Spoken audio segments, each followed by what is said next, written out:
रामायण के अनुसार इस सदी के सबसे ज्यादा चर्चा में रहने वाले देवता अयोध्या के राजा दशरथ तथा रानी कौशल्या के सबसे बड़े पुत्र सीता के पति व लक्ष्मण भरत तथा शत्रुघ्न के भ्राता थे। हनुमान उनके परम भक्त है।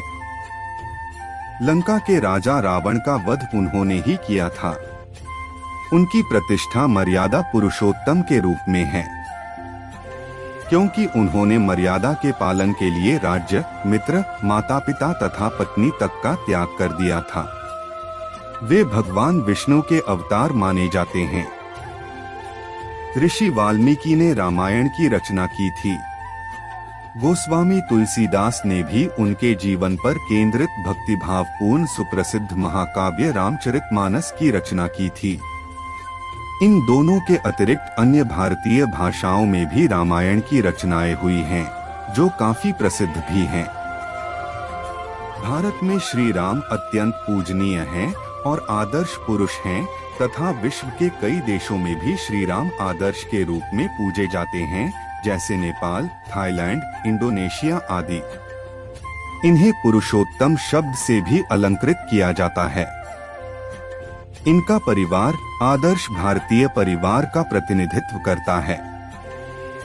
राम रघुकुल में जन्मे थे, जिसकी परंपरा रघुकुल रीति सदा चली आई प्राण जाई पर बचन न जाई की थी। राम न्यायप्रिय थे। उन्होंने बहुत अच्छा शासन किया, इसलिए लोग आज भी अच्छे शासन को रामराज्य की उपमा देते हैं। इनके दो पुत्रों कुश व लव ने इनके राज्यों अयोध्या और कौशलपुर को संभाला। वैदिक धर्म के कई त्योहार जैसे दशहरा, रामनवमी और दीपावली श्री राम की वनकथा से जुड़े हुए हैं। रामायण सदा से भारतीयों के मन में बसता आया है और आज भी उनके हृदयों में इसका भाव निहित है। भारत में किसी व्यक्ति को नमस्कार करने के लिए राम राम, जय सिया राम जैसे शब्दों को प्रयोग में लिया जाता है। ये भारतीय संस्कृति के आधार हैं। अन्य नाम वृषा, वैकर्तन, सूर्य का अंश, श्री रामचंद्र जी, श्री शरद सुत जी, श्री कौशल्यानंदन जी, श्री सीतावल्लभ जी, श्री रघुनंदन जी, श्री रघुवर जी, श्री रघुनाथ जी।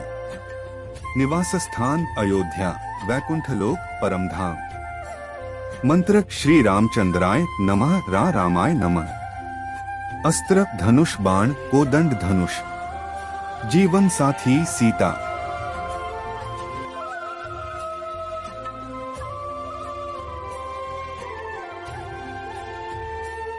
रम धातु में घ प्रत्यय के योग से राम शब्द निष्पन्न होता है।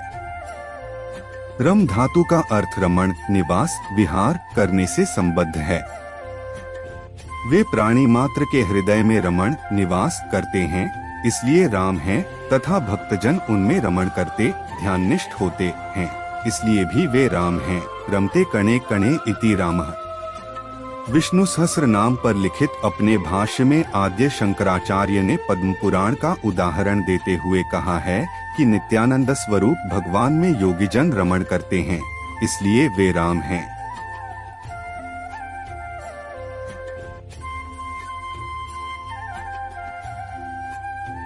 रामायण में वर्णन के अनुसार अयोध्या के सूर्यवंशी राजा दशरथ को चौथेपन तक संतान प्राप्ति नहीं हुई। एक बार दशरथ मन माही भई गलानी मोरे सुत नाही, तदोपरांत सम्राट दशरथ ने पुत्रेष्टि यज्ञ, पुत्र प्राप्ति यज्ञ कराया, जिसके फलस्वरूप उनके पुत्रों का जन्म हुआ। श्री राम जी चारों भाइयों में सबसे बड़े थे, किंतु अपनी बहन से छोटे थे। भगवान राम की सगी बहन शांता थीं, जो श्री राम और उनके तीनों भाइयों की बड़ी बहन थीं।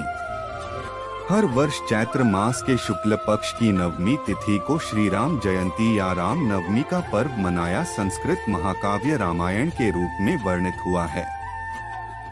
कुछ हिंदू ग्रंथों में राम के बारे में कहा गया है कि वे त्रेता युग या द्वापर युग में रहते थे, कि उनके लेखकों का अनुमान लगभग 5000 ईसा पूर्व था। कुछ अन्य शोधकर्ता राम को कुरु और वृष्णि नेताओं की पुण्य सूचियों के आधार पर 1250 ईसा पूर्व के आसपास रहने के लिए अधिक उपयुक्त स्थान देते थे। जो अगर अधिक यथार्थवादी शासनकाल में दिए जाते हैं तो उस अवधि के आसपास राम के समकालीन भरत और सत्व को स्थान देंगे। एक भारतीय पुरातत्वविद हंसमुख धीरजलाल सांकलिया के अनुसार जो प्रोटो और प्राचीन भारतीय इतिहास में विशिष्ट है, यह सब शुद्ध अटकलें हैं।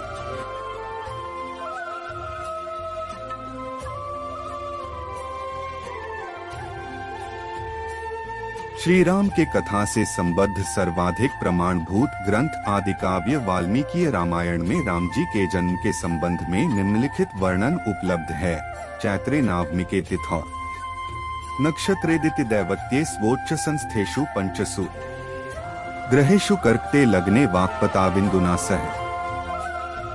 अर्थात चैत्र मास की नवमी तिथि में पुनर्वसु नक्षत्र में 5 ग्रहों के अपने उच्च स्थान में रहने पर तथा कर्क लग्न में चंद्रमा के साथ बृहस्पति के स्थित होने पर राम जी का जन्म हुआ।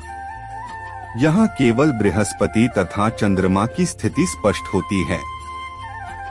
बृहस्पति उच्चस्थ है तथा चंद्रमा स्वगृही।